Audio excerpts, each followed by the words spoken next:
Be strong. The last battle is coming. The only thing that matters is what you do. Aes Sedai have the ability to channel and wield the One Power, and they have access to a huge amount of energy that they train for years in the White Tower to use. And you have to learn as an Aes Sedai not to take too much, although it's sort of the sweetest pleasure, the feeling of channeling. It can overwhelm you, and one of the challenges is to learn to control it and to learn to control your behavior around it so that you can use it and direct it at will. We protect the world. There's a lot of talk about Aes Sedai in the world of the Wheel of Time. There are many people who've heard of Aes Sedai and have varying conceptions of what they are. People believe they're monsters, people believe they're to be feared, people believe they're in league with the Dark One. Some people believe they're a force for good, and all those rumours abound. And, certainly, for instance, people in the Two Rivers, at the point that Moraine shows up, they've never actually met an Aes Sedai. When, Moraine and Lan come to the Two Rivers, they're met with quite some hostility.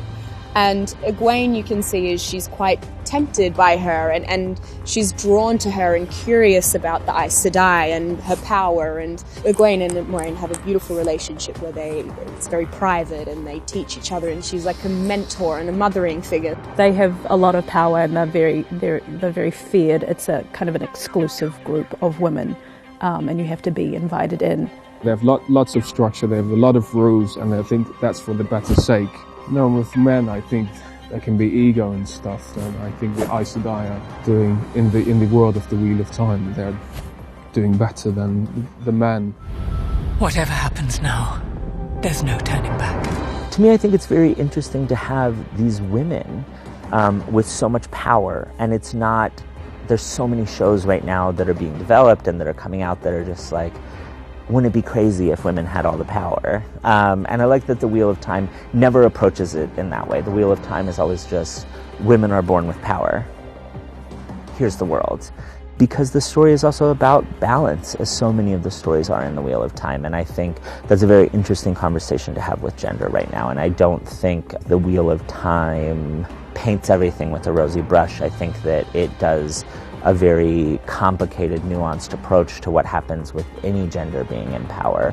You want to tell a story where there's a multiplicity of women who are incredible and powerful and change and move the story, not because they're the exception to the rule. They are the rule in the Wheel of Time. I think in a time now where we're really looking at strong female protagonists in film and television, that this will really resonate with audiences, because this is what people want to see, and women in charge and women who are powerful and empowering other women especially. And that is something that I have been really drawn to, that it's a society and a network that pull other women up. I love having this woman who's enigmatic and also, unleashes this tremendous power when she chooses.